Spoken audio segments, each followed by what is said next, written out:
Live from New York, this is the Harvey Hour. My name is Stephen Harvey, and as always, I'm joined alongside my dad, Stephen Harvey. How you doing today on this beautiful and very, very hot Friday? It's been a hot couple of days, so I don't know.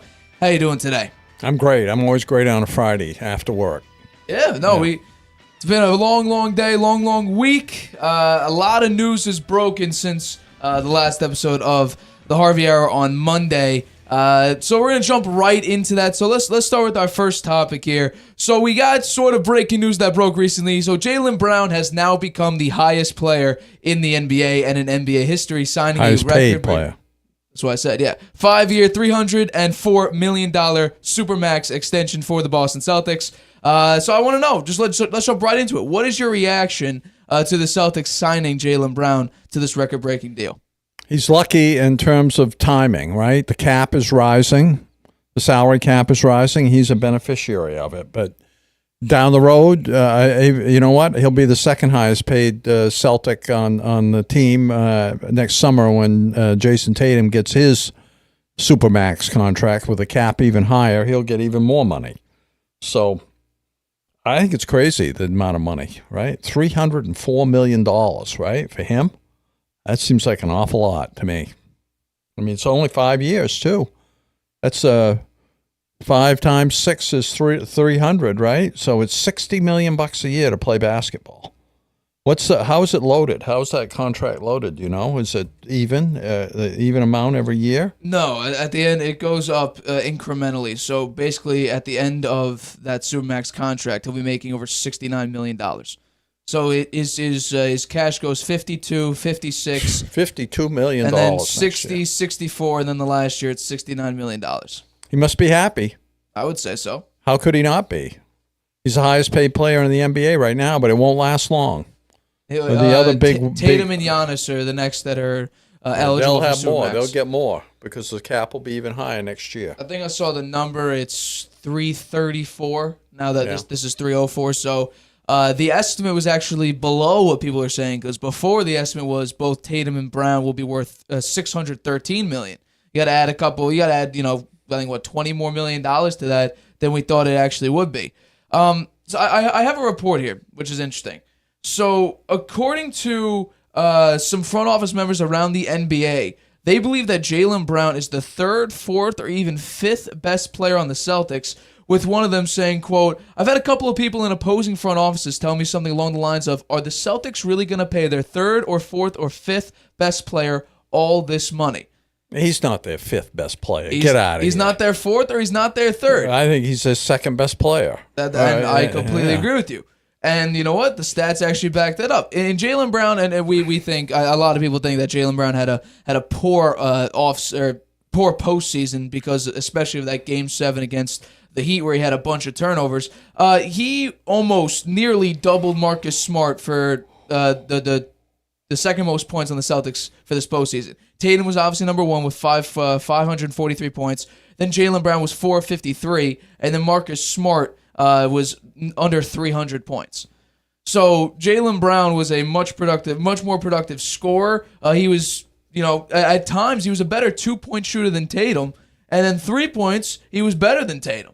Yeah. So shooting efficiency-wise, he was better than Tatum, but Tatum had the ball more, shot the ball more. Yeah, they both have to work on their ball handling. Yeah, they both turn the ball over too much. They try to dribble it too much. They let the point guard handle the ball, and they should work to get open, get a pass, and take a shot. Stop trying to dribble the ball so much. I'll say this. Because of how the cap is going to keep going up and up and up, and how much money players are going to make now, especially with you're now going to have 2 Supermax contracts potentially on the Celtics, this year is the year to win. Next year, you're gonna have to pay Tatum a bunch of money. You extended Kristaps Porzingis 2 years. I don't know how you're gonna pay him and pay Tatum and pay Brown and still think that you're gonna have enough talent to go out and beat up on a team like maybe the Heat if they get Dame, or the Sixers or the Bucks or whoever else. The Knicks are on the rise maybe. You're basically gonna turn into what the Suns are. Very, very top heavy, and then no one outside of that. Yeah, and that's why I think this year has to be the year the Celtics go out and win, Because if they don't, because the past 2 seasons, they have been top to bottom, at least in the East, the best roster. Last year, I think they were the best roster, top down in the entire NBA, and they severely, severely underperformed. So, in what I think, really, with Porzingis, with Al Horford aging now, Robert Williams, we'll see how his health holds up. We're going to talk about it later, but now Derek White is your starting point guard. Jaylen Brown with the Supermax. Tatum's about to sign a Supermax. You're not going to be able to afford everyone and still think that you can compete at the top tier level. Porzingis is with them for how many years? He extended 2 more years, so it's this year and 2 more years. Oh, really? 3 years he's going to be with them? Yeah. And he got a contract for that. Yep. Yeah. They extended him a couple months ago, I think. Wow. So there's a chance there now for a big 3, right, with the Celtics. Well, with Porzingis, they do have a big 3 now. Porzingis, Tatum, and Brown. Before, I think they really only had a big 2. I really don't think they had a big 3. I don't think Marcus Smart was part of a big 3. I would put him in there. I think it's fair to say that. He's a great defensive player, but he turned the ball over a lot too, and his shooting was a little spotty. Yeah. Well, I mean, at times he could become a good scorer, but overall, no, he was not I don't think he was what you consider an elite big 3. No, but we saw him occasionally, set up for the big shot. We saw him take that shot when Tatum passed it to him with 0.4 seconds left, and he hit the shot. So he's had his moments to definitely true. Come in the clutch. But no, I do not think he's the guy you want to go to and not when the clock's an ticking down. Elite big 3. No. They have the potential for an elite big 3 now. If Porzingis can step up. Yeah, if he can stay healthy and step up. And what do you think about? Well, we're going to talk about Derek White, but the other I saw Missoula was talking about Brogdon and the other guy. What's his name? Derek White? No, there's another one. Peyton Pritchard? Pritchard, yeah. He's going to be in the mix, too. I think that's a horrible idea. Yeah. So what I would do right now, and I think you what do you think the Celtics are going to do? Like next year, if Tatum's going to probably get a Supermax. He'll get it, for sure. You'll have Brown on the Supermax. Yeah. Are you going to try to keep Porzingis, who right now is on a Well, he'll be there for 3 years. Well, 2 more years. He's on for 2 years, $60 million. So but I thought you said he has this year and 2 more years, so he has 3 years. I'm talking about next year. So he's a 2-year deal. It's a 2-year extension. So it's this season, which is his player option. Okay, and then 2 extensions. So they got him for 3 years. What I was going to ask you was, next year, Tatum is going to sign a Supermax. Yeah. Brown's already on the Supermax. Do you want to keep? If Porzingis has a good year, sure, they'll hang on to him. So then how are you gonna win games if you need to pay other players $15-20 million a year? I don't think you can. This is going to be like the Suns, and we saw how the Suns just blew up. Maybe. And now they're continuing this, adding Bradley Beal, who's a massive contract. The Celtics are not going to be able to do anything. We'll see. It's the same thing as the Heat. It's going to be the same thing as the Heat if they go get Dame. They're literally going to give a bunch of bench players away. So it'll be Dame, Butler, and Bam. That's going to be your team. Well, then the Celtics won't be disadvantaged because the other teams will that try to go with the big 3 paid a ton of money will also have weak benches. So well, the only time you'll actually see a severely weak bench is when you go play the Suns, and that's only if you make the finals. And if they make the finals, too. The Heat's not going to have a great bench. Well, the Heat, I think that's a Cinderella run. I really do not see the Heat going. Who has a great bench that is going to challenge the Nuggets? The Nuggets have a great bench. Okay, but they're in the other division. In the other. Okay, so now you're talking about in the Eastern Division. Okay. The Western. Yeah. Eastern Division. Yeah. Who has a great bench? I would say Milwaukee has a good bench. I think Milwaukee has a good bench. They're big guys. I know that. They have a lot of big guys. The Knicks have a good bench. They're the second unit. The second unit. I'm not so sure about that. I don't know. I don't think the Knicks are done. I don't think the Knicks. They got rid of Obi Toppin. They did. Yeah. And they signed They drafted and signed his brother as well this year. So there was a chance that we could have 2 brothers play alongside each other, but the Knicks decided to get off him. He went to the Pacers. So I think the Knicks are looking to make a deal here. Then they can weaken their bench or weaken their team. Well. They're going to try. They're going to try for Embiid, You wait and see. They're going to try year. from Embiid. I don't think they're going for him this year. Maybe next year. Embiid may ask for a trade. Well, it would need to be. It wouldn't be, in the first couple months of the season. It would be right up against the trade deadline, and that's only if the Sixers are like tanking and plummeting. Which I mean, with Embiid, with Tyrese Maxey, with Tobias Harris, I can't see them just falling off a cliff. James Harden is probably going to be gone. He's probably going to be on the Clippers. So I really don't know. But I do think this is a make or break year for the Celtics because I don't think you can afford anyone, outside of this. I'd say Jaylen Brown made it. It's not make or break for him. He made it. He's got $304 million coming to him. And what's also good about it is that he wants to build up the Boston community, he said. So, I mean, it was good for him. Maybe he'll give back some of that money to the community. I mean, idea $304 million. I would say you would work towards it. But what I find really interesting is that the past couple seasons we've heard just how disgruntled Jaylen Brown has been with the Celtics. We heard 2 years. He can't be disgruntled now. Well, that's what I was saying. That's why I think the only way he would have stayed and been happy is if he was eligible and got the Supermax. Because 2 seasons ago, we know that Ime Udoka was looking at KD and Jaylen Brown was supposed to be part of that trade. He was upset about that. And this season, he hated the media. He had problems with the media. He had problems with the way things were being run. And so now he's making $304 million under a system that he may not exactly love. But if you're making $304 million, and you're playing basketball for a living, I mean, how really tough could it be for you? Yeah. So we'll have to see. But Jaylen Brown, record-breaking contract, record-breaking Congratulations, extension. Jaylen. We'll have to see. And the Celtics. Take us out to dinner. The Celtics should be right up there. I believe they have the highest odds to win the finals next year, which is interesting to say the least after what we saw last last postseason. So we'll have to wait and see. Let's get into our next topic here. So, literally a day after Monday's show, Saquon Barkley decided to sign a 1-year, $10.1 million contract with $900,000 in incentives. Now, the franchise tag is a 1-year deal worth $10.1 million. So, essentially, he has the opportunity to make it $900,000 more, but on the baseline value, he got the exact same contract. Now, the incentives, it's $303,000 apiece. It's 1,350 yards a season, 11 touchdowns, and 65 receptions. For one season. So that's how you get from 10.1 to about $11 million. He didn't reach those targets last year. He was very, very close to it. If he didn't get there, though. He was extremely close. I think he got the yards, maybe not the. He didn't get the receptions. Right, the receptions. Well, which is interesting to when you have Daniel Jones, dinking and dunking last season. So no, he didn't even get the yards. He was 13-12. Yeah, which is that's a lot of yards. Is that combined yards, rushing and receiving? It's yards rushing, so it's just rushing yards.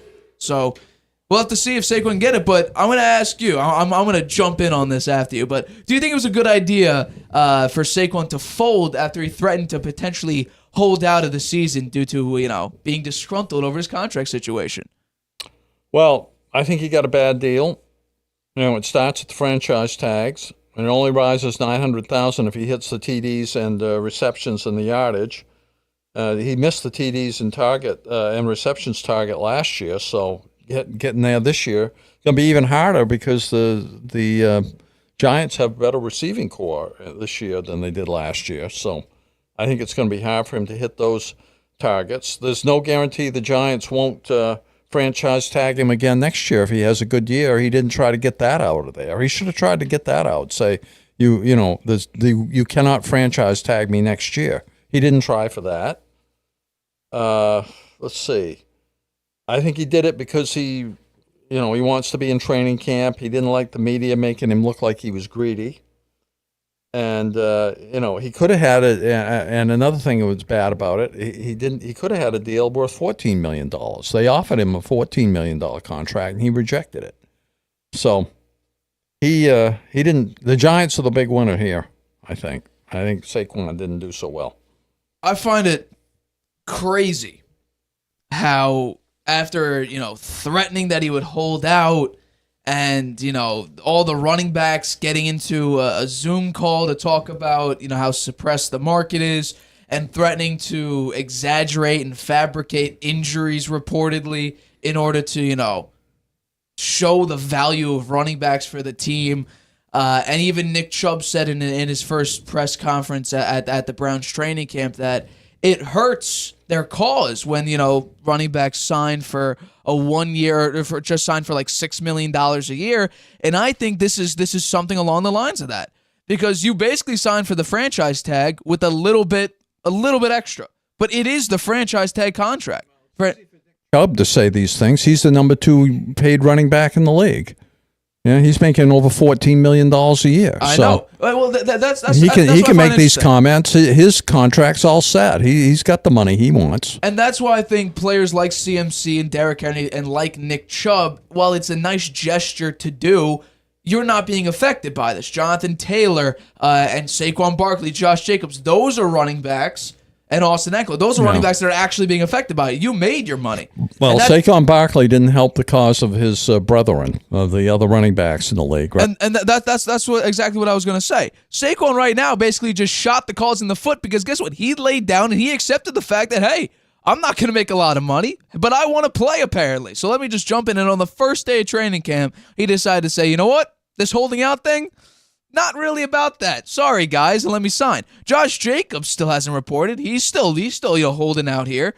Jonathan Taylor did show up, and Irsay had a very strange quote about how he found it like unacceptable for running backs to come out and speak, against their contract and against the CBA that they signed. And Jonathan Taylor and at least Jonathan Taylor's agent was not too happy about, the owner of his running back saying something like that. So, I do think it's a good move for all parties, but it's more so a huge win for the Giants, a massive win for the Giants, because what Saquon is to that team is probably at least 60% of that offense. Daniel Jones, I looked it up. Daniel Jones right now, the average depth of target last year was dead last in the NFL, dead last. And guess what? He had a bad receiver core, but it wasn't the worst in the league. You could maybe argue it wasn't even bottom 10. So what we're taking a look at now is Daniel Jones has more talent, and his incentives are, I'll say it again, 1,350 rushing yards, 11 touchdowns, and 65 receptions. Last year, Saquon had 1,312 yards, 10 touchdowns, and 57 receptions. So it's not out of the realm of possibility for Saquon. However, what I find interesting is that when Daniel Jones was getting ripped on by the media and by fans, it was Saquon Barkley who stepped up and defended his quarterback and sort of campaigning for him to get paid. Now, I was about to say sort of what his value is worth, but I don't think he's worth $40 million a year.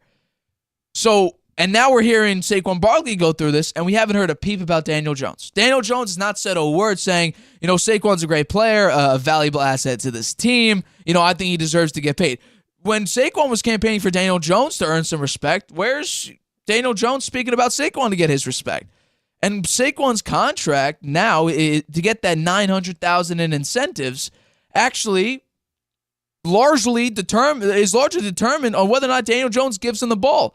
Or if the passing game's going, will the offense stick to more of a passing style offense? I think he'll get 65 receptions because the receiver core is better. They have Waller on the team. Well, that's what I was saying. It's going to be largely dependent on a quarterback that hasn't been as outspoken as the running back is about you. Yeah. So now Saquon has to hope the offensive passing game is not that great, so he could be the security blanket of Daniel Jones, and he has to stay healthy, so then they can rely heavily on the run for him.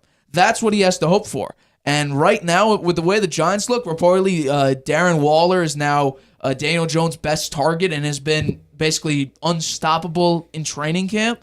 The chances of Saquon going out here and dominating, at least getting that 65 receptions, it's going to be a little bit difficult. The 11 touchdowns and 1,350 rushing yards, that I can honestly say, that's doable. He got 1,312 and 10 touchdowns last season. So I think it'll be easy to get those. So he may get, $10.7 million, not the full 11 that he's hoping for, because that 65 receptions, I do think is going to be the biggest roadblock there. But I think honestly, the second one may be the 1,350 rushing yards. The touchdowns. That's a lot. We just saw Ezekiel Elliott score 12 rushing touchdowns. Now he got released by the Cowboys and hasn't been signed. He went back-to-back double-digit touchdown seasons. He's not even signed. So I think the 11 touchdowns is easy compared to the rest of it. But the receptions, I do think, are going to be the biggest one because last season, the offense was terrible. I should say Daniel Jones was a large step above what he used to be. But on the elite offensive scale, the Giants were way below. We're talking about 22 total touchdowns for Daniel Jones, 15, though, through the air. And Saquon Barkley was Where was the total offense? Where were they ranked? So last year, the Giants in total offense was ranked 18th. 18th. Well, that's not a disaster. 26th. Passing was 26th. Rushing was 4th. Well, 4 is pretty good. Well, that's what I'm saying. Daniel Jones or Saquon Barkley was a huge component of that offense. The Giants are big 60%. Winners here. Saquon Barkley should have at least got them to say they wouldn't franchise tag him next year. Right. He should have knocked down those numbers on the guarantee, on the incentives, right? He should have got the receptions down to about 50. Should have got the rushing yards down to 1,000. And he should have got the TDs, maybe 8. Okay. Yeah, he should have tried for that to pick up the extra $1 million. Yeah. Well, and what I want to get your comment on this. So going forward right now, like you said, the Giants could just go up and just straight up franchise tag him again. So really, what's the win here? There is no massive win here. So I want to know, do you think the Giants should franchise tag Saquon after literally just dealing with it this year and going through that whole spiel? Do you think the Giants should go out and franchise tag him again? I think they will. If he has a great season, I think they'll just franchise tag him again. You think they will? Why wouldn't they? It's a business. I completely agree, and that's what I've been arguing about Danny Lillard. Who else is going to, if he has a great season, who else is going to rival him for the franchise tag? Well, nobody. What I'm thinking, I don't know exactly, how spot on this would be, but what I'm thinking is, if there is a chance that the Giants go out and franchise tag Saquon again, I really believe Saquon's going to say, okay, this is it. I'm not signing this. We're not getting anywhere. I doubt it. They've already proven that he caves. He's going to cave. Well, they'll sweeten it. They'll sweeten it a little bit. They make the incentives a little easier to get to. That's all. And that he'll wind up signing it again. He'll wind up getting another 1-year contract that's basically the franchise tag with some incentives in it to make him have another great season. So, if I was Saquon Barkley, I wouldn't have folded this easily.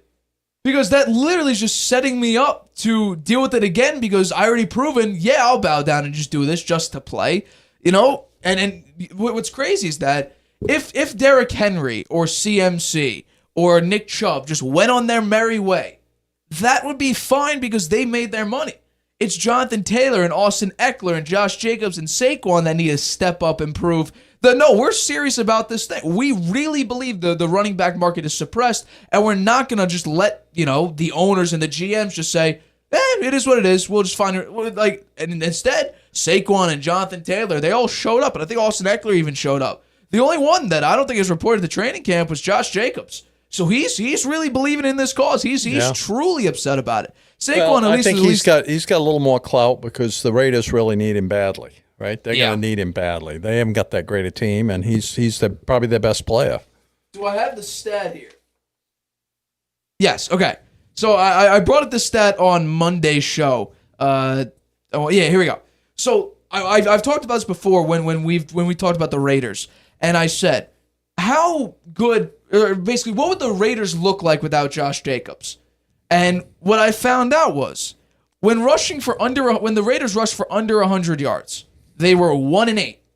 And the only win, can you guess the win? And the reason why there should be an obvious thing why I'm asking you about this. Yeah. The only win where they rushed for under 100 yards is against the Patriots. The Patriots was the only game where they rushed for under 100 yards and still won. They were 5-3. They won that on a boneheaded play. Well, that's what I'm saying. So it may not. They probably should have been 0 for 9 when they rushed for under 100 yards, which is crazy to think about. So that's the true impact. And we're talking about Derek Carr, who his wide receiver 1 was still a top receiver in the league.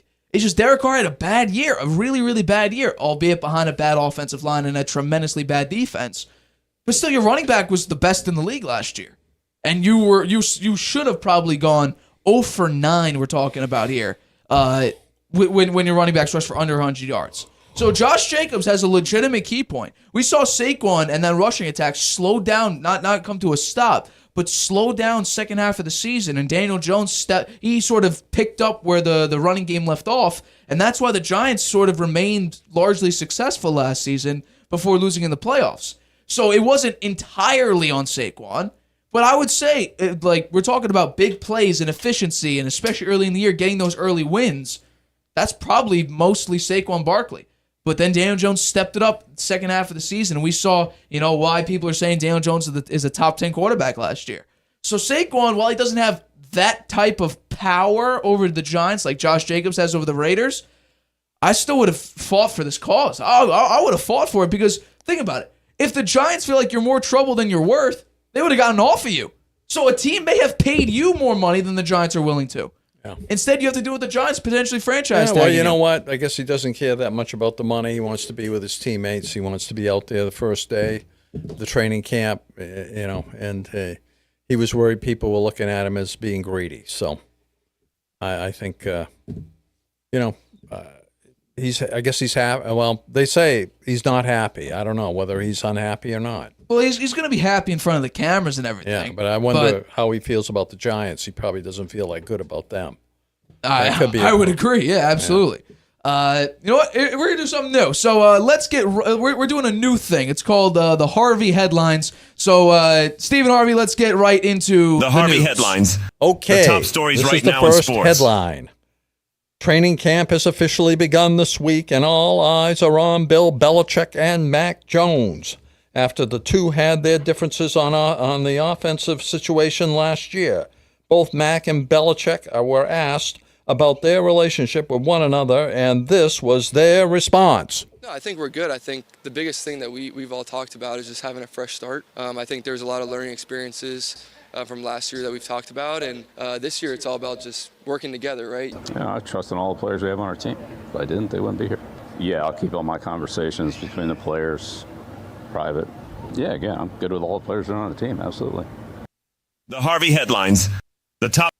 So, strong words from Mac Jones. Here's the thing. Mac Jones thinks, it seems like he's good with the way Belichick is approaching this. Belichick did a Belichick answer. Belichick's in midseason. He's always in midseason form, at least when he gets to the podium. So, in reality, what I'm thinking about here is, like, we're talking about in training. I have the training camp stats here, right here. So, you talked about most of the offseason and mentioned it throughout the regular season last year. The red zone offense was terrible for the Patriots. Absolutely, it ranked dead last actually, and that's what they've been working on for 3 straight days was red zone, and it does not look good. Albeit, though, a little bit of context is that they only pass in the red zone, so the defense knows that they're going to pass, and I think we actually have. Some of the clips here. Yeah, these are 2 of Mac Jones' interceptions, both by Kyle Duggar, actually. So that's the first one. And this is good. Right after this is going to be the second one. This is another interception. This was Mac Jones on the run. He throws it and it gets picked off. Both by Kyle Duggar. And you know what? That means 2 things. 2 things are true. Mac Jones, the red zone offense, we'll have to wait and see how that does. Mac Jones did a little bit better.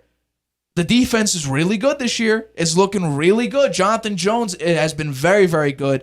The rookie Christian Gonzalez has been really, really good. That's good. But so far, Mac Jones so far in training camp, day 1 he went 1 of 3 on 7-on-7s, 4 of 7 on 11-on-11s. He went 5 of 10 with 1 pick, which was on the 7-7s that we saw. That was I believe the first clip we showed. And day 2 he went 0 for 4 on 7-on-7s and 6 for 10 on 11-on-11s with an interception. He also did throw 4 touchdowns. On day 2, 2 to Juju Smith-Schuster, 1 to Mike Gesicki, and 1 to Devontae Parker.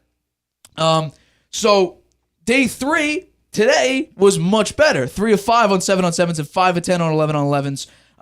But this is interesting. So a lot of players that we think are big-time players for the Patriots have had a very, very slow training camp. Okay, well, they're just getting going here. I know. I mean, it's only 3 days in. But Hunter Henry has been dominant. We saw Devontae Parker getting his catches. Kendrick Bourne is dealing with a couple drop issues. Taekwon Thornton, I don't think has any. He has 1 or 2 targets, maybe, but not really anything. How about the rookie they drafted? He's working on the second team with Bailey Zappi. Okay. He's on that second squad. I believe I'm not mistaken, Trace McSorley also. He's a part of that lineup as well. So he's also on third team. It's not your guy, Keyshawn Boutte, or how you've pronounced his name. Yeah. You were really hopeful about him. I am. But you know what? There's a chance he does not make the starting roster. Yeah, well, he'll be on the practice squad then. So I want to know, what do you think? You think Mac Jones and Belichick are all good now? No. Really? No. I don't think so. I think once Bill Belichick is sours on somebody, they don't recover from it. And I think, you don't get any answer from him really. He doesn't really give anything. He's not going to give up anything, and that's right. I mean, with the players, he shouldn't say, "Well, yeah, we're great. I'm good with this guy. I'm good with that guy." He just says, "I'm good with all the players." That's the right answer, really. I think. And Mac Jones, he didn't say, "I love Bill Belichick," right? He and I are really close now. Everything's cool. Fresh start. Fresh start. Fresh start. Yeah, it's all wide open. So if Mac Jones performs well, that will help a lot, their relationship. If he doesn't, then there'll be more talk about this for sure. What's interesting is that it's all based on performance, and that's the way Belichick is. He never went out to dinner with Tom Brady. They weren't buddies. It was all business, and that's Bill Belichick. He's all business. Well, what's interesting is that generally you get paid when you perform. Like we said, if Mac Jones performs, Belichick's happy. Why isn't Belichick and the Patriots happy with Matt Judon? Matt Judon's disgruntled with his contract and has been a very limited participant in the Patriots training camp because he wants to fix up his contract, and so far it does not look like the two sides are right now in unison on a contract. Oh, I didn't know that. Which is interesting because I believe Matt Judon had 12.5 sacks and just had 15.5 sacks this past season. So why isn't he getting what he's paid for? Well, he got a good contract in the beginning, right? He had one of the best contracts. Well, right now they gave him a big contract to come there. With the way the market's looking like, I don't think it's worth it anymore, truthfully. Because I mean, Matt Judon is the player right now on defense. And to see him get paid, we'll have to wait and see, how much he's really worth value-wise. But he is that defense right now. We'll have to see. Is this his last year of his contract? I'm not too sure. But, I mean, regardless if it is or not, Matt Judon, I think, deserves to get paid. And if Belichick wants to go back to his old style of offense, or old style of coaching with running game on the offense and a tough defense, I don't know if you could just get by without Matt Judon. Well, he's in camp, right? He's in camp, but he's a very limited participant. 2025 he's a free agent. 2020, he's got, including this year, 2 more years or 2 years. So he's got a long way to go. I don't know. He's not making that much money though. Yeah, he's making 27 over 2 years, which right now we just saw players making $25 million a year at that position. Linebackers. He's more of an edge. You consider him a linebacker per se? I think he's more edge rusher. He's an edge. So. I don't know. This could be a situation for the Patriots, but we'll have to wait and see. Nick Bosa's holding out too. Nick He's Bosa's unhappy. holding out. Yeah, no, and he's a massive part of the 49ers defense. Although he's been dealing with injuries though, which could complicate things. But what's our second news story of today? Okay, Stephen Curry has a new documentary titled "Underrated," which follows the electrifying scorer throughout his life, going from an undersized guard to a 4-time NBA champion.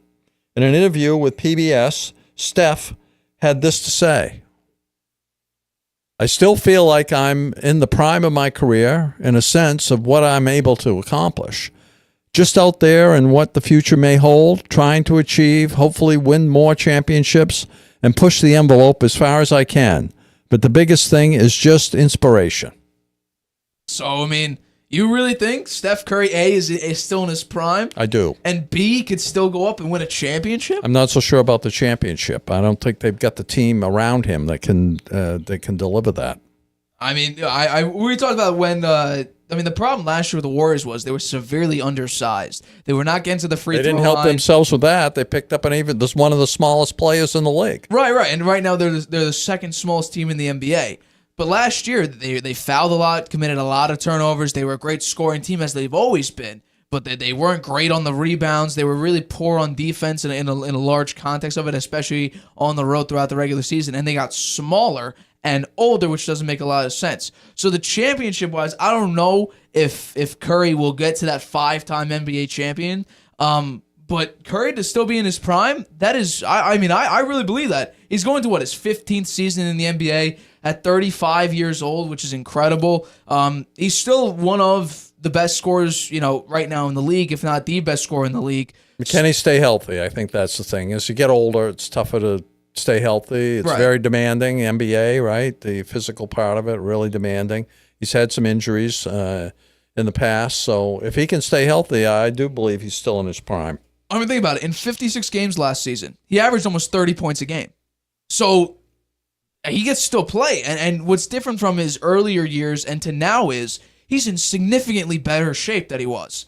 I mean, he was dealing with ankle injuries all the time throughout his early career. It could have ended his career if he kept dealing with it. And now, while he deals with the occasional injury the past couple seasons, Steph Curry has transformed his game. Now he actually is using the paint a lot more. He's still moving around. I mean, he's impossible to stop. Off the ball, he's the best off the ball player in the NBA, you could probably say.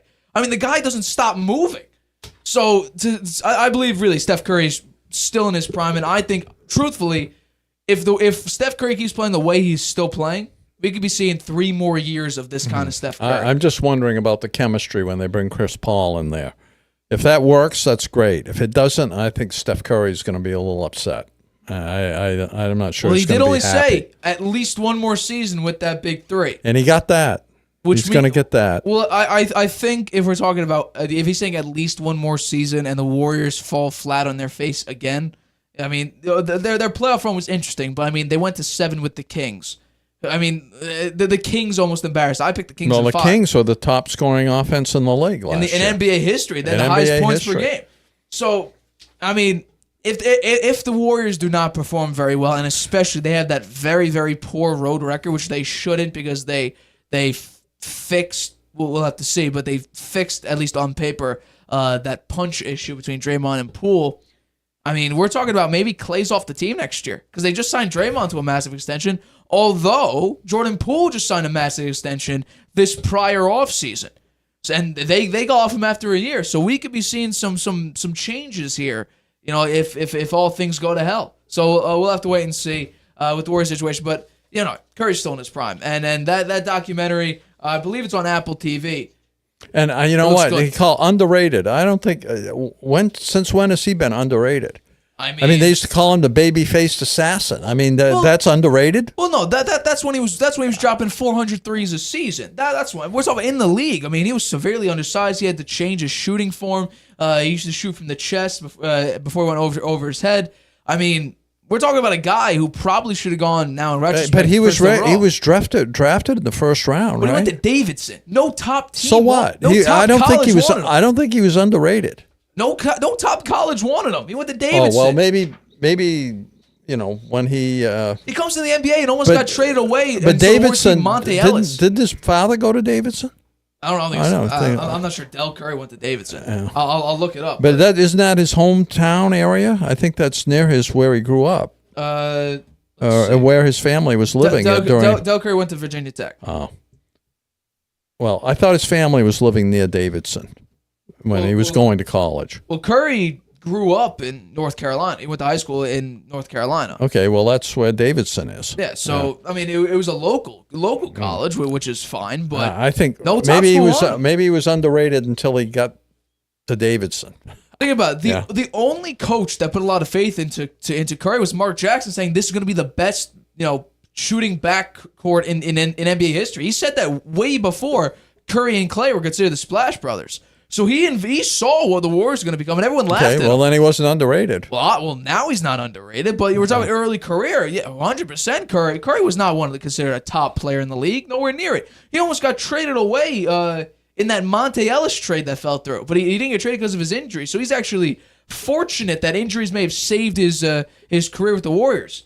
So, I don't know. Steph Curry, 1,000% still in his prime. We'll have to wait and see if he stays healthy, how the Warriors perform this season. All right, coming up, we react to former Red Sox and now Dodgers outfielder Mookie Betts, who told Brock Holt that he wanted to stay in Boston and play for the Red Sox for his entire career, but the contract just wasn't there. Also, Justin Herbert signs a record-breaking deal with the Los Angeles Chargers, and Joe Mazzulla announces that Derek White will be the starting point guard for the Boston Celtics this upcoming season. Was this the right move? We break that down right after this.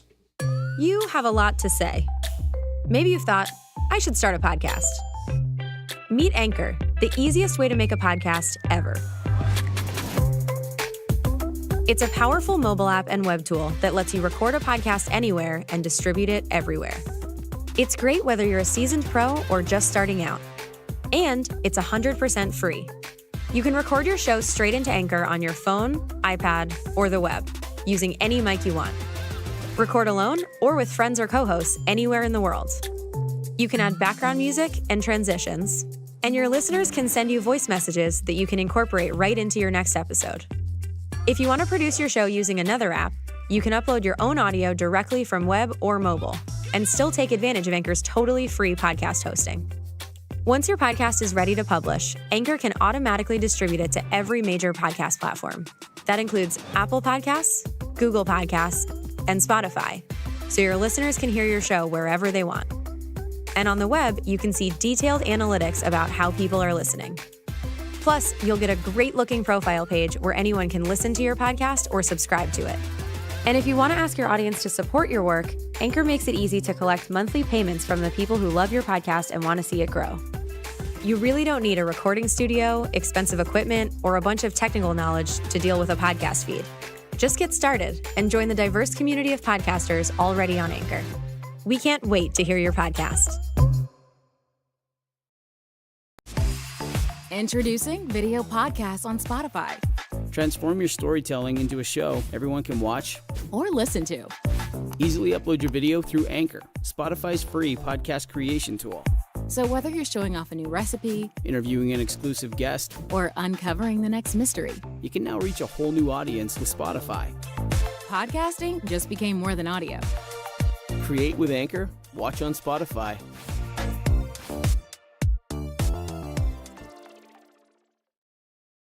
Welcome back to the Harvey Hour. My name's Nathan Harvey, and as always, I'm joined alongside my dad, Stephen Harvey. Let's get into our next topic.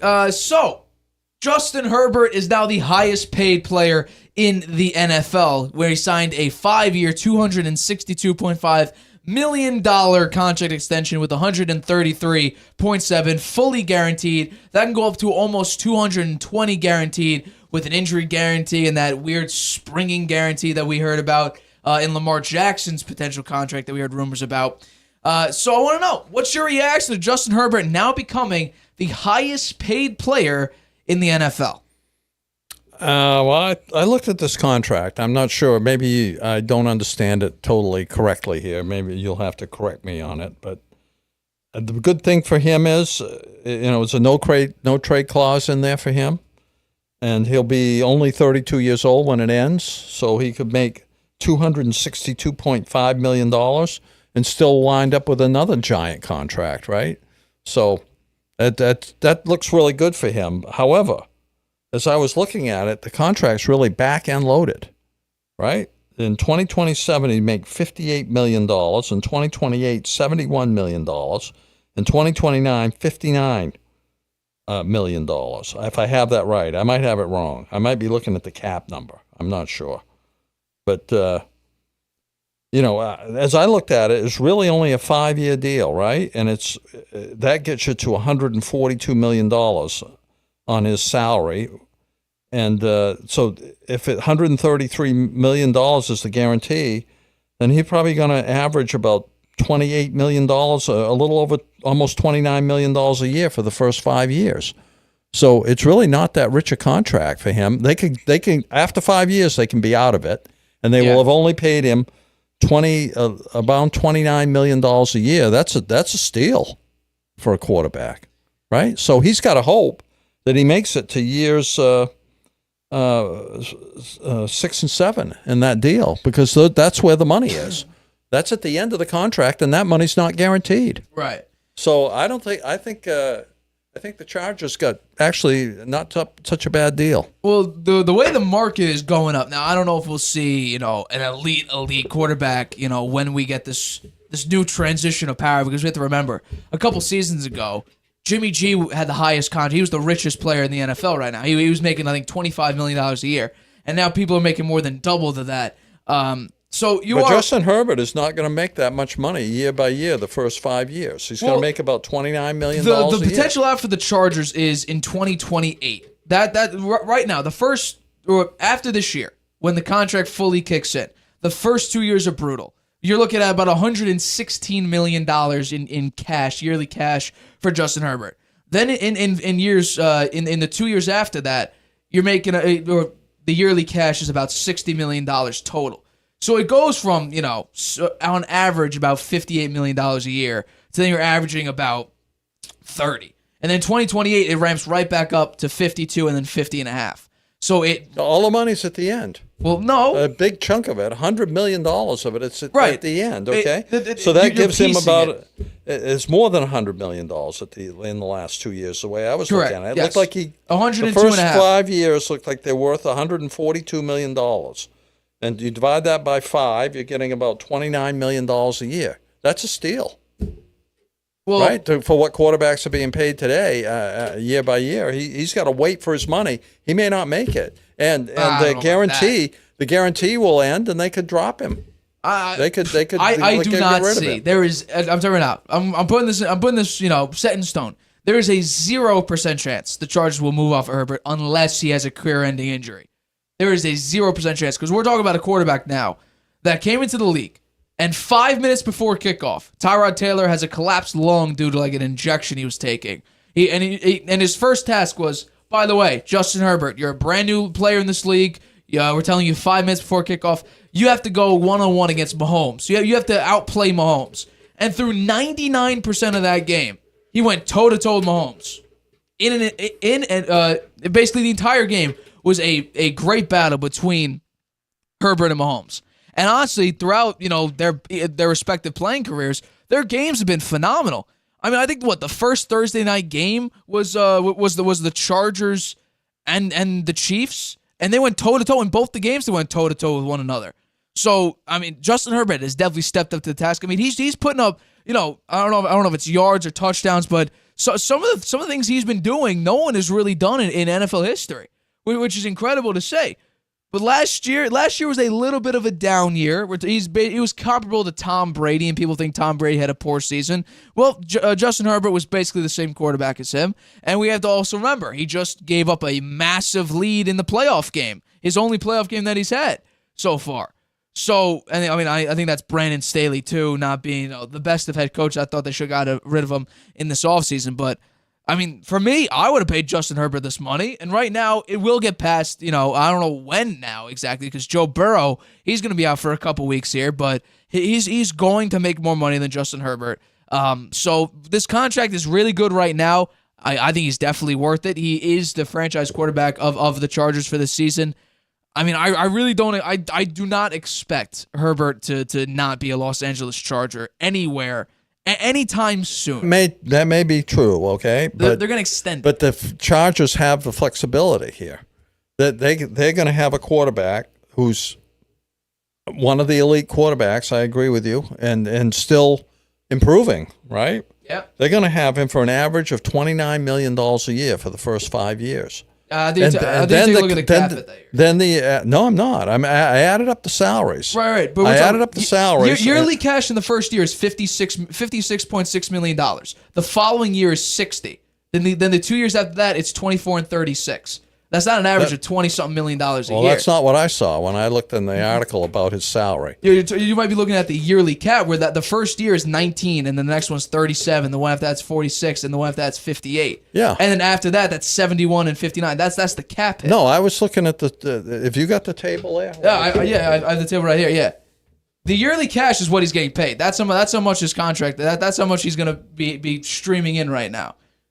Okay, so the cap hit is for the team. That's if they get off him. Let's see, 40, 70, 80, 97, and 30, 140, right? And then the 5th year, yeah, I guess it is a little bit more. It's significantly more. But it doesn't get him up into the $50 million a year range. Cash money, right? Yeah. You add the first 5 years there, you're not going to get $50 million a year. Okay. No way. Look at it. I'm looking. The first 2 years is $110 million. The first 2 years is 56 and I don't know what's it. Cash here. Yeah, yearly I'm cash. sorry, yearly cash. Yeah. All right. Well, He's I was making a looking at bunch the of wrong money. thing. That's why it's the richest deal in All right. NFL Okay. history. Well, I had it wrong then. The first 2 years right now is 56.6 and 60. So that's I didn't see. That's not the way it $116 showed it. million. I was looking at another table in an article that I read, and I added up all the money, and it wasn't. It didn't look like it was Are you that talking kind of about money. Cash AAV, which is the value or whatever of it. That's 36, then 44, then 39, then 38. But that's still What does that column mean? What does it mean? It's like the average earnings that you have per season or something like that. But I thought the column before it is the cash value. That's how much Justin Herbert will be making, and that also includes. But that's not what he's going to be paid? No, like that. That's how much his contract. Like that's not his contract. That's also signing bonus, base salary, options, and the cash. It's crazy, everything. yeah. The yearly cash. So, for instance, what is the actual cash he can put in his pocket? Is that the last column? Dak Prescott, for example, when he signed that big deal that Jerry Jones said that they got ripped off for, the first year he brought in $75 million. That's not his contract. He wasn't getting paid $75 million a year. I think his average is, $42, $43 million a year. So, I mean, it includes everything. Okay, well, I'm sorry. I should have studied up on this a little bit more, but I'm going to take another look at it, make sure I really understand how much cash he's actually getting for the first 5 years of the contract. Well, the cash he's bringing in, that's the yearly cash. In the last column? The contract. The last column. No, not the last column. What does AAV cash mean? I'll look it up for you so you know. Average annual value. Yes. That's what it means. Average annual value. So that's Yeah. what you should be adding up. That's adding up more like the money that it's probably more like $35 million a year. But if you have the first 5 years. That's not what Justin Herbert's going to be making, though. Well, that includes guarantees. Once he crosses the guarantee, then they don't have to keep him anymore, right? So he's going to cross that guarantee by the 5th year. He's going to be averaging probably $35-40 million a year Near it, yeah. for the whole thing, More and so they 40, can get rid of him after that if they want to. I still think it's a good deal for the Chargers. Well, the only reason why they would get rid of him after 5 years was their cap hit is going to go up to $70 and then $60 million. That's a lot. That's the only reason you would get off him. Otherwise, why not? Unless he's not playing well. I don't see that though. No, maybe not. He almost threw 5,000 yards this season. Yeah. I don't see all of a sudden Herbert just falling apart. The Chargers may fall apart. I mean, I think I saw They somewhere. might want to get a different coach. That's definitely what I think should happen. I think Kellen Moore, their OC, is probably going to be the next one ahead. But think about it. Justin Herbert, I think, scored like 12,013 points. The offense the offense has scored like 1,200 points. The defense has let up more points than they've scored. So it's the defense's inefficiency and is poor play with Brandon Staley, a defensive head coach. I don't know why you retain him for I don't understand how you could retain him. Maybe they didn't think a better option was available at the time, or Kellen Moore would have been available. But I really think keeping Brandon Staley is just a bad idea through and through. So we'll have to wait and see. Let's get into our next topic. So former Red Sox Mookie Betts went on Mass Live and he talked on Brock Holt's podcast that he has. I don't know. I think we had the video here. I'll bring it up. I think this is what Mookie Betts had to say about what happened and what he hoped would have happened maybe when the Red Sox decided to trade him to the Los Angeles Dodgers. I know people don't believe it, but I did. I wanted to stay in Boston my whole career. Like that's where I grew up. That's my life. Like I know everybody there. It was a short flight to Nashville. Like everything, it was perfect. So if Red Sox offered you 10 for $365, what do you say? It was 100%. 100%. Okay. 100%. Yeah. But that didn't happen. It didn't happen. Yeah, no. I think people don't realize that. I mean, Mookie Betts wanted to stay. The Red Sox apparently didn't want him to be there. They didn't want to give him $300 million. I mean, would that be? Well, let's jump into it. Do you think the Red Sox should have kept Mookie Betts? Given the way they played since he left, maybe. Yeah. Well, let's revisit the trade because I got you know what? They've actually played. This is what they gave up. So they got Alex Verdugo, Jeter Downs, who I don't even think is on the team anymore, and Connor Wong, who... Yeah, well, he's played pretty well. Connor Wong's been playing well. Alex Verdugo's in a slump right now, but... They gave up Mookie, then they gave up now retired pitcher David Price. That was nothing. He was shot. He never did anything for the Dodgers. That's not true. He didn't do much for the Dodgers once they got him. I have it right here. He won 7 total games. 7 games, wow. Lost 2 of them, had an ERA of 4.03 his first year with them, and then 2.45.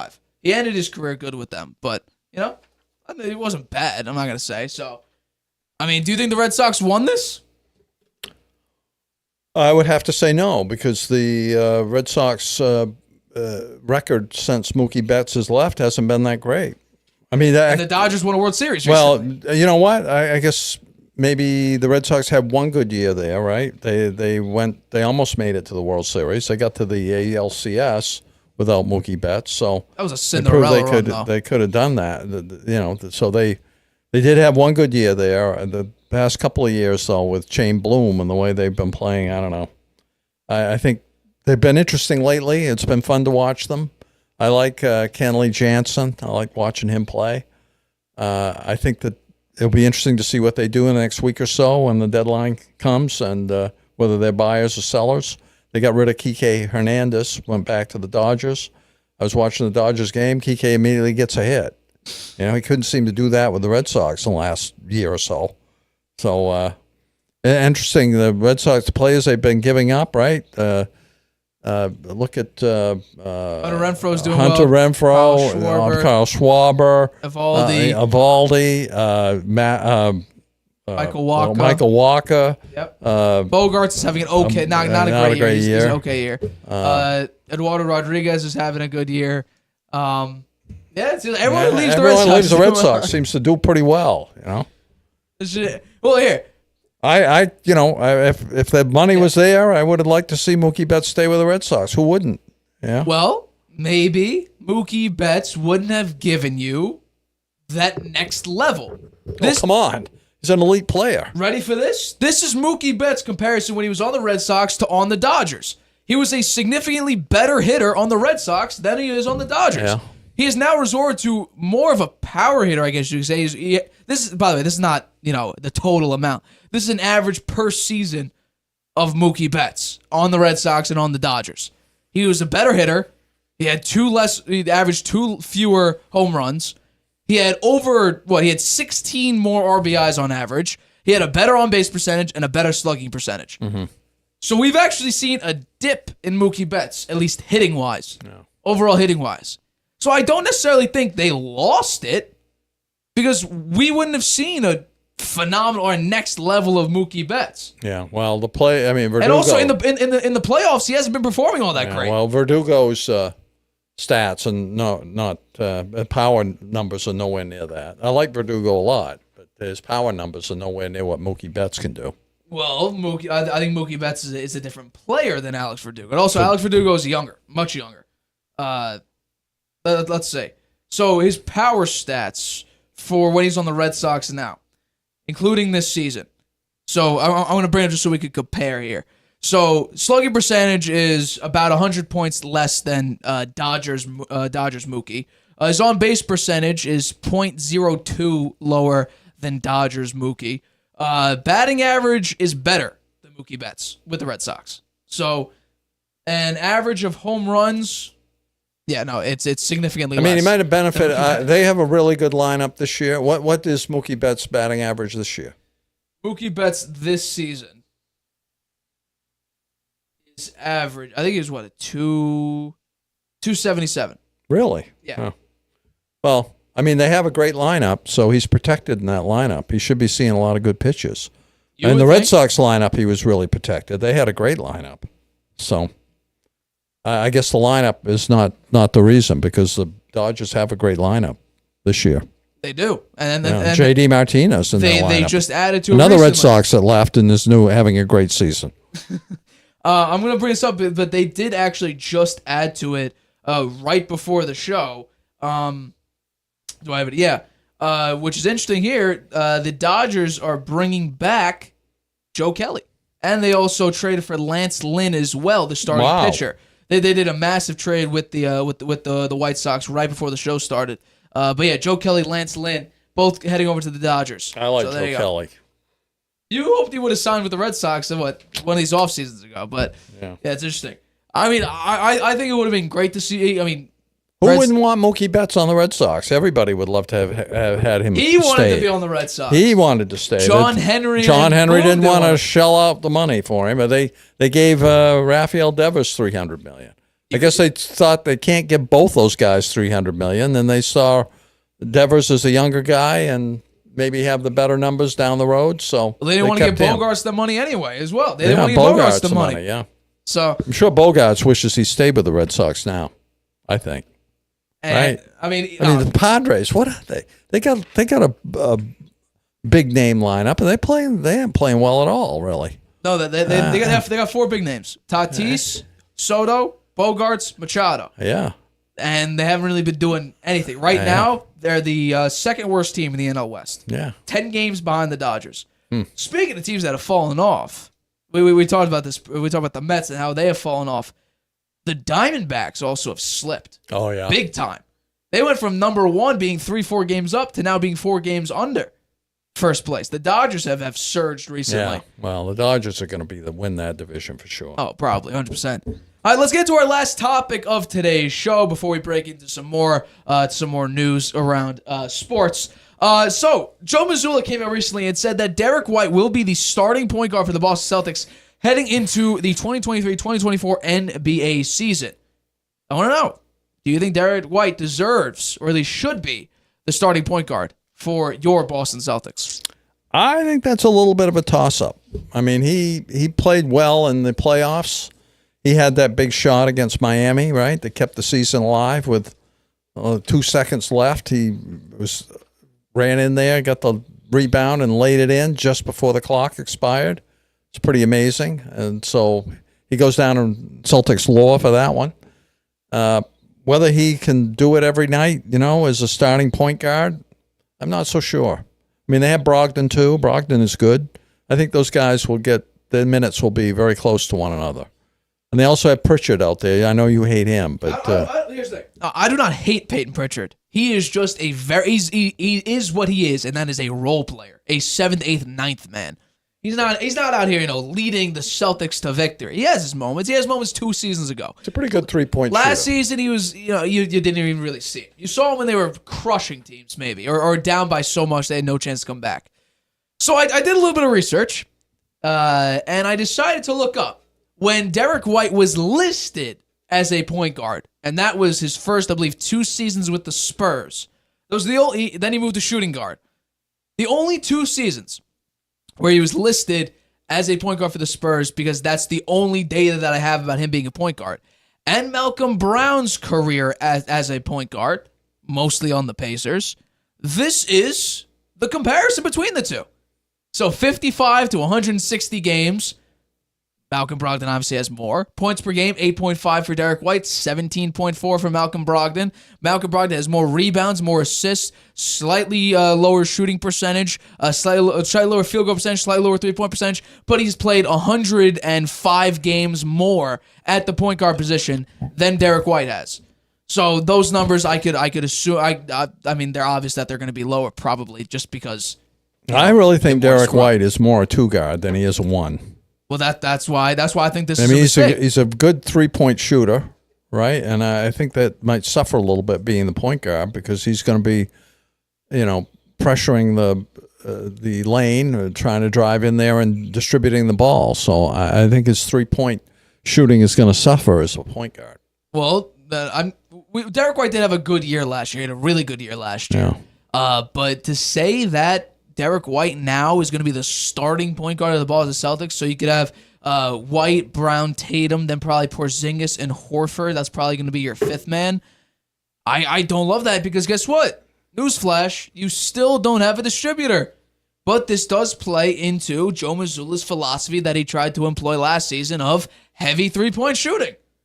Because you gave up your best defender, at least I would say, you're probably your best defender in Marcus Smart. and you already had a problem with not having a true distributor, and now you're going to put a guy he hasn't been a point guard in years. You're going to put him in the point guard spot after you just traded for a guy last season who at one point in his career averaged over 7 assists, and the past couple seasons before he got to the Celtics was averaging 7.1 assists, 5.9, and 5.9. And you're letting a guy who hasn't played a traditional point guard role in years. Yeah, well, the Celtics really haven't had a true point guard for a while. I mean, Marcus Smart wasn't a true point guard. Correct. And so they may be kind of sticking with their philosophy. Sometimes Tatum brings the ball up. Sometimes Jaylen Brown brings the ball up. I think both those are bad ideas. Yeah. Well, the last time they had a true point guard, you could probably say, was Kyrie Irving back in 2018, 2019. Right. So it's been about 4 seasons since you've had an actual distributor. And now you're gonna put it to a guy who's primarily a 2-guard because it fits your philosophy. I mean, here's the thing.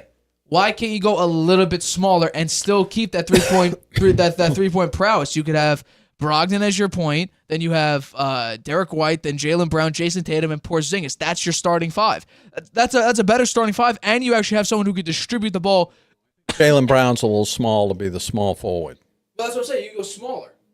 Yeah, you do go smaller, that's for sure. They may play that. They'll probably play that rotation some. I said on Monday that this may be a lineup, like the lineup that they now announced will probably be the starting lineup, that they may test it. But I really think you probably should go with the distributor. And maybe Derek White stays as a bench player. And then you would have Malcolm Brogdon, Jaylen Brown, Jason Tatum, and then you could have your 2 big men. You don't need only 1 big man. So I don't love this for the Celtics because he's not a true distributor. You actually have a guy who's a very, very good point guard. Or I guess for the Pacers, he was a very good point guard. But at least he gave the Pacers extreme distribution. He averaged 7.1 assists a couple seasons ago. Then a couple seasons after that, he averaged basically 6 assists a game. Now he dropped off, but he was the 6th man of the year last year. And Derek White hasn't been a point guard in like seven seasons. Okay, well, we'll see what happens. I don't love that. But let's get into our second one. So Stephen Harvey with the news. Harvey headlines. The top stories right Aaron now in Rodgers sports. signed a reconstructed 2-year, $75 million extension with the Jets. Rodgers has agreed to sign a 2-year deal with $75 million guaranteed through 2024. Tom Pelissero of NFL Network notes that this new contract is technically a 5-year deal, but includes 2 option years to be spread out bonus proration.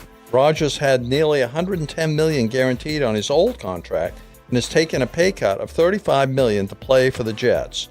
Are you surprised, Nate, that Aaron Rodgers would make a move like this? I'm stunned because we're taking a look at Aaron Rodgers, who the past couple seasons in Green Bay didn't work with young receivers. He would literally take off seasons off entirely. He would, go dark most of the off, and he just came back from a darkness retreat. He basically forced the Packers' hand to pay him $50 million a year over 3 years. That made Davante Adams leave the Packers. I guarantee you, if Aaron Rodgers didn't make that type of move, Davante Adams would still be on the Packers as we speak today. But he asked for $150 million fully guaranteed, and now it seems like he's an entirely different person. He took a pay cut, which will probably now allow them to sign Dalvin Cook probably over the weekend. He immediately started working with these young receivers. He's right now in the community. He's not going away to hobbit holes and sitting in darkness chambers for days. This is an entirely new Aaron Rodgers, and I just really think it's not Aaron Rodgers' personality per se. I just think he hated being in Green Bay. I think you're right. I think he loves the big city. He likes New York City, and he's thriving in it. We saw him at the Knicks game when we went at the playoffs. People went wild when they announced his name, and he loved it. He was there waving, and hey, a big smile on his face. But I don't believe that he'll ever lose a penny of that $110 million, okay? Because while it's a 2-year deal, the guy's going to play 3 more years. Oh, I agree. For sure. I think he'll play 3 more years, particularly if it goes well with the Jets and he doesn't take too many big hits. And it should go well because now they are probably going to go get Dalvin Cook. Right. And they're going to have a really good team there, I think, if they Of course, it's the Jets. Anything can happen, right? And Jets could be mess. Who knows? We'll see. And their coach, I think, is a little shaky. I don't think he has definitely not proven himself. We'll see what happens. Well, he's proven himself at least on the defense. I don't think Aaron Rodgers has given up any money, and I think there was some talk behind the scenes about this. And what you see on paper here is probably not how it's going to wind up. I don't see somebody really giving up $35 million just out of the goodness of their heart. It's just not the way professional players, football players, or any professional sports person does. It just doesn't. You don't see that. Doesn't happen recently. Like that's what's so. Tom Brady restructured his contract a number of times, but he always got his money.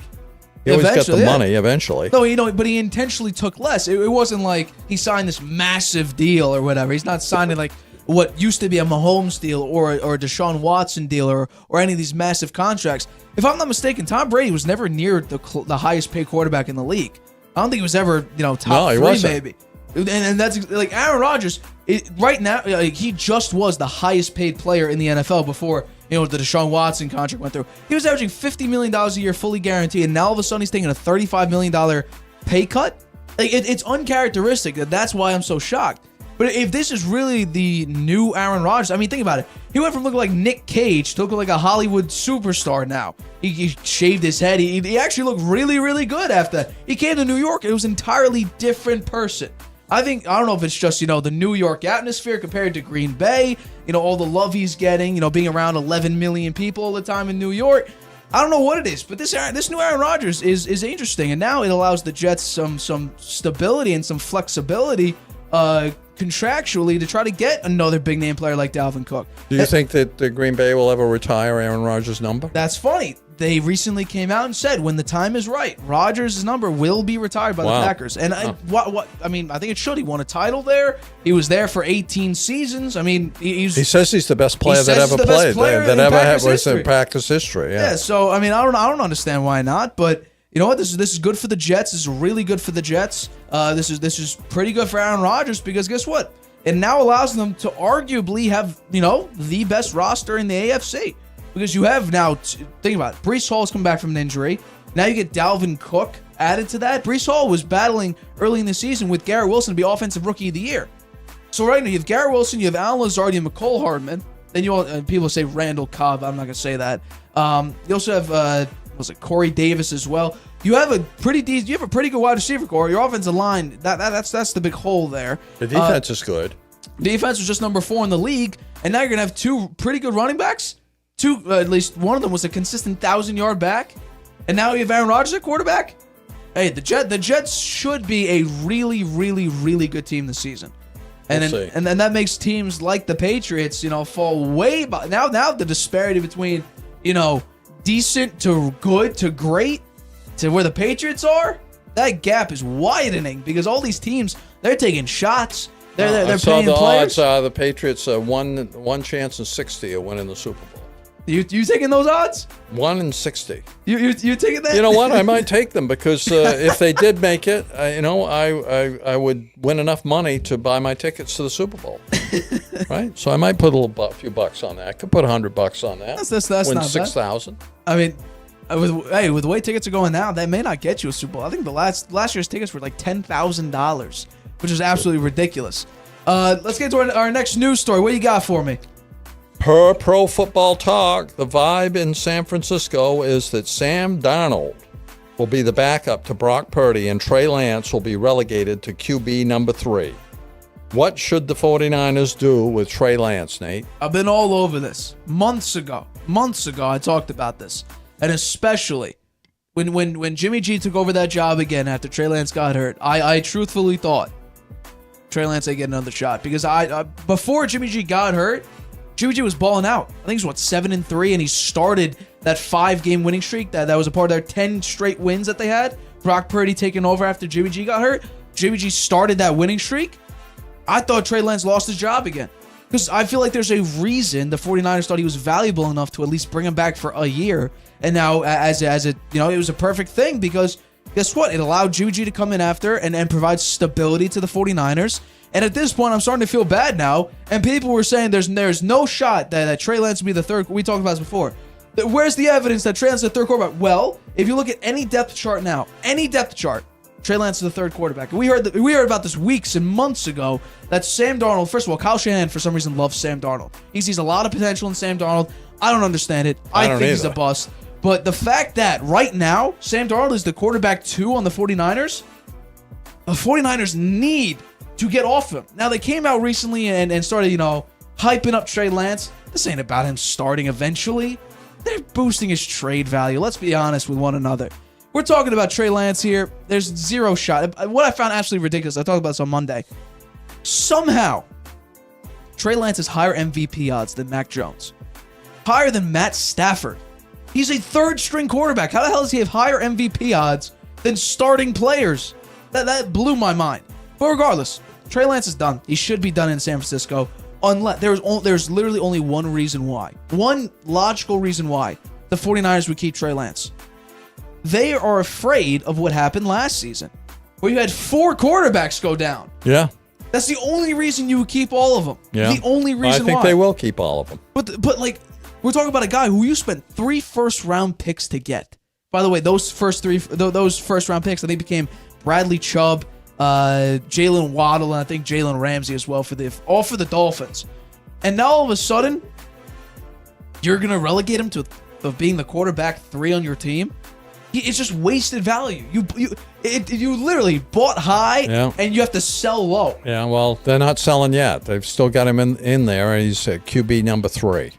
And I don't think all is lost with him. I think that he is a talent. He hasn't had a chance to really show it yet. He got an injury that knocked him out for a year, and now he'll be back. And if Sam Darnold's all he has to beat out, then maybe he has a chance to still be QB number 2. And who knows? The 49ers have a tough time keeping quarterbacks on the field.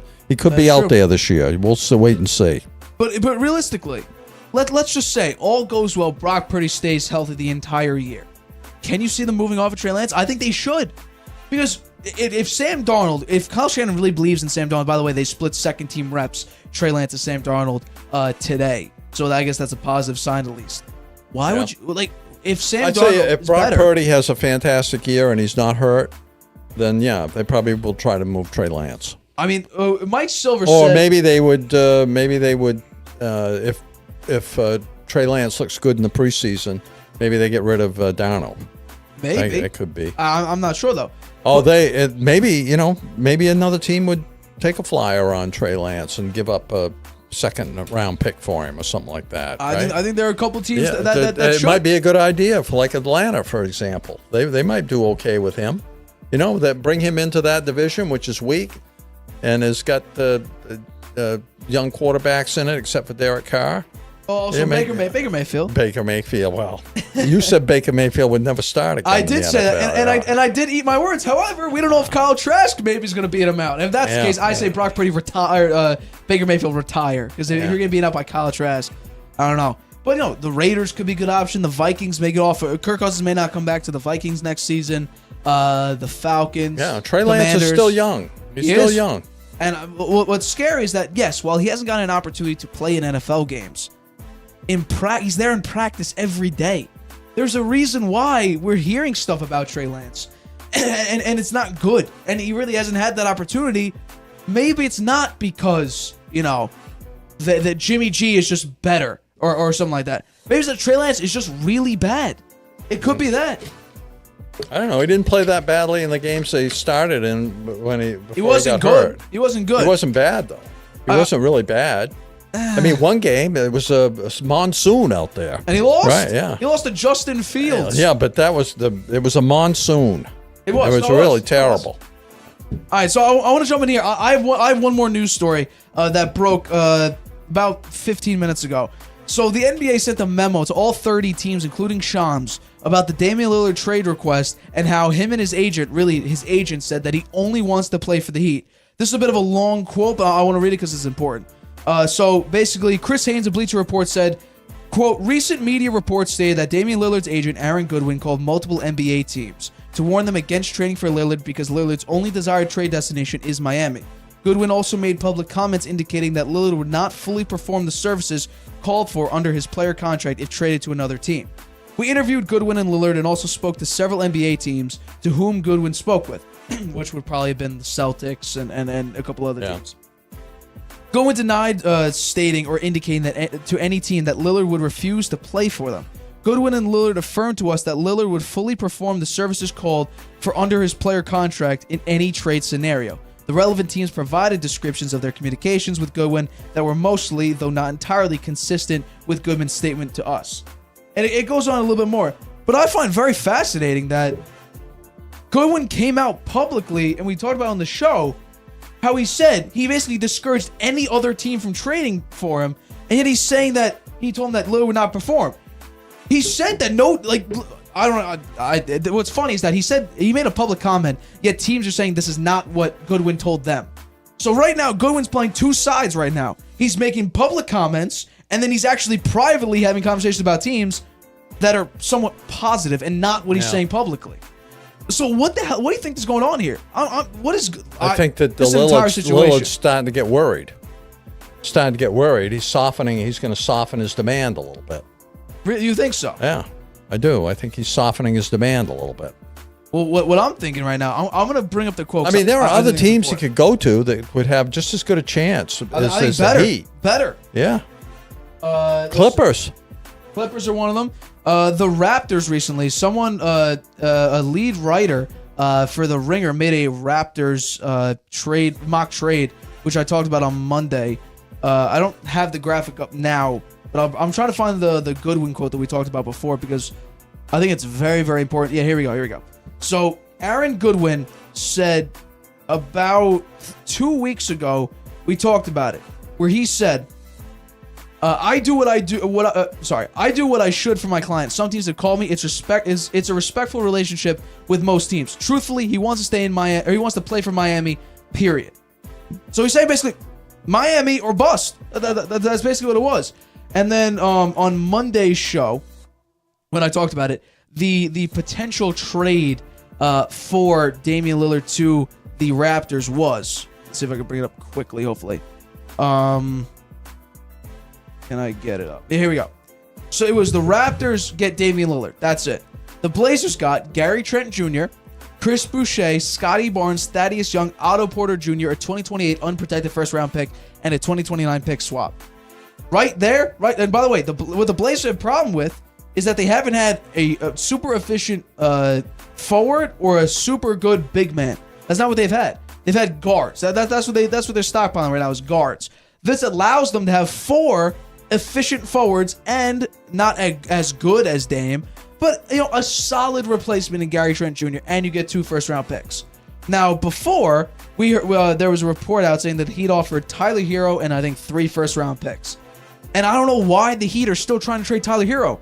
The Blazers have said they don't want Tyler Hero. It's going to take 3 teams to get it done, and that's probably what it is. But if you told me if truthfully, if the Blazers got this offer from the Raptors, I would say, okay, done. Yep.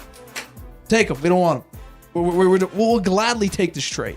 Because we're getting 5 players, which I think 2 or 3 of these are pretty good players. Yeah, but did the Raptors have a chance to make it to the finals with Lillard?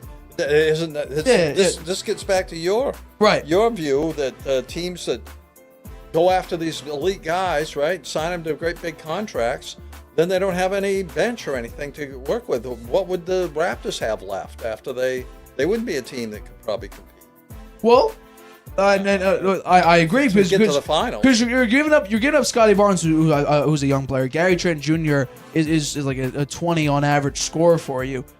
But in reality, the Raptors, I don't think were ever really in contention, at least for a long time.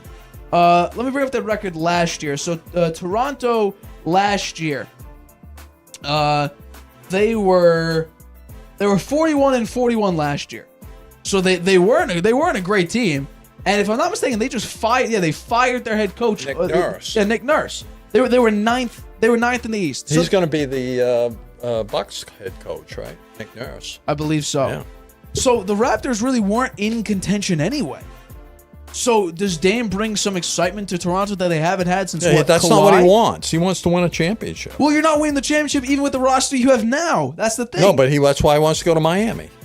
And that's not going to happen because other teams could give you way more and way better. And that's why I think from the Blazers' perspective now, you have to go for the better deal. Three-team deal. I think that still will get Lillard to Miami. I think that's still going to happen. Oh, and by the way, this is where the NBA comes into play. So this is the other part of the quote. We have advised Goodwin and Lillard that any future comments made privately to teams or publicly suggesting Lillard would not fully perform the services called under his contract in the event of a trade will be subject to discipline by the NBA. So the NBA is coming in saying, hey, you come out and even hint. You even slightly imply any sniff of Lillard either holding out or being disgruntled.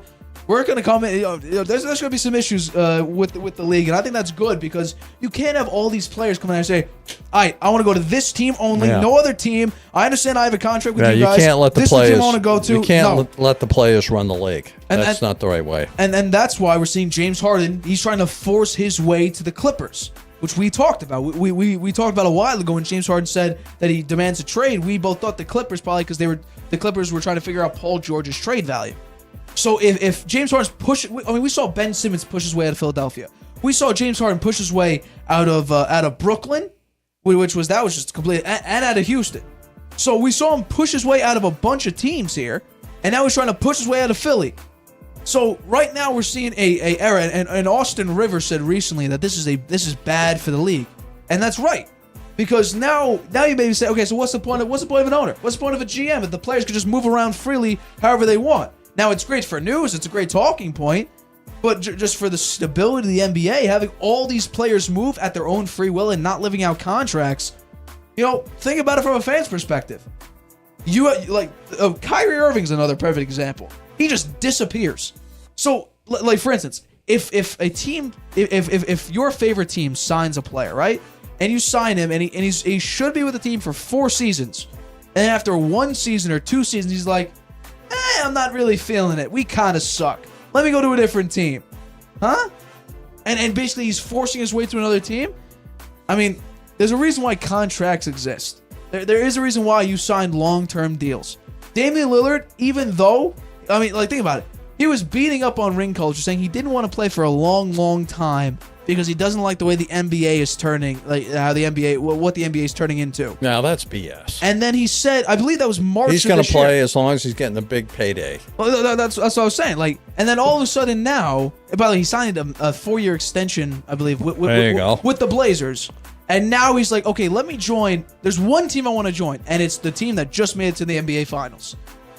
Huh? You talked about loyalty, being loyal to the city of Portland. He's been loyal to them, though, Nate. He's been there 13 years. But then you... And they did much of anything while he was there. He was the best player by far. I they never that. built much around him. They blew it with him. He has every right to leave. Right. Can he control where he goes and all that? I don't think that's right. Because he doesn't have no trade clause. But he doesn't have a no trade clause, so he can't dictate where he's going, but I do think he has the right to say, I want to go somewhere else. Right? After 13 years, and all that loyalty, and they never built much around him or helped him out or had the right front office or the best coaching staff, then he has the right to go. I think it's a bad look after you just talked about loyalty and then crapped all over ring culture, and you're literally flipping that entire narrative on you, because now you're forcing your way out of Portland. Your agent is saying you only want to play for the Heat. Now the NBA is getting involved because this is a serious situation now, because the state of the NBA, the integrity of how trades and contracts work, could be in jeopardy because players like James Harden, like Ben Simmons, like Kyrie, and like now Dame, they're putting that at jeopardy. They're putting it in jeopardy. I don't know. It's a bad look for the NBA just to say, by the way, if you're unhappy, just force your way out. Or in case of James Harden's situation. Well, Kevin Durant did it. Just get a fat suit and just say you're Kevin you're Durant unfit. did it. Kyrie Irving did it. Well, we saw what Kevin Durant looked like after he got out of the Warriors situation. Not great for him. Should have stayed with the Warriors, probably. Well, he got out of the Nets situation too. He said he wanted to be out of there. He was like the last one to leave. So he was there the longest. Now was it a mistake to join the Nets? Yeah, but he was like the last remaining piece there. because James Harden left. Kyrie was a huge factor off the court, and he didn't even show up to work. KD was like, by the way, KD demanded a trade. We talked about it. Was it last offseason or something like that, or like earlier this year? And then it was last summer, and then he rescinded that, and he said, I'll play for you guys. And then he played most of the season. So I gotta give it to KD. At least he demanded a trade and then said, I'll still play here. Yeah. Dame won't do that. Now the Blazers actually, the Blazers GM said they're gonna try to keep him, right? We may not even trade him. Yeah.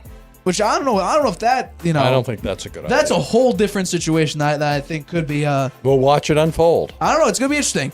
I believe that does wrap it up for this episode of the Harvey Hour, one of our longer ones. We tried something new. As we try new things, obviously they're going to get better and better as time progresses. But, it's good to always revamp the show, change things here, and make things different. So, we're going to be continuing the show. NFL season right around the corner. Can't wait. Hall of Fame game is coming up very soon. That's always exciting.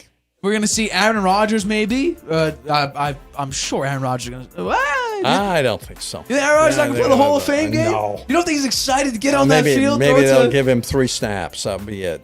That would be enough, I think, for Jets fans to see Aaron Rodgers, his first appearance on an NFL field in a Jets uniform. I think it's going to be something. But, Hall of Fame game coming up soon. Training camp's going on. I'm sure as training camp continues, we'll hear a trajectory of the way the Patriots offense looks. Last year, it was about this time, we heard offense was stagnant, couldn't get going, would have been sacks. I'm not hearing a runaway train at the moment, but wait and see. But this will be the end of today's episode of the Harvey Hour. My name is Nathan Harvey. That's my dad, Stephen Harvey. We are the Harvey Hour. Catch us Monday, 6:30 p.m. Eastern, right here on YouTube. Introducing video podcasts on Spotify. Transform your storytelling into a show everyone can watch or listen to. Easily upload your video through Anchor, Spotify's free podcast creation tool. So whether you're showing off a new recipe, interviewing an exclusive guest, or uncovering the next mystery, you can now reach a whole new audience with Spotify. Podcasting just became more than audio. Create with Anchor, watch on Spotify.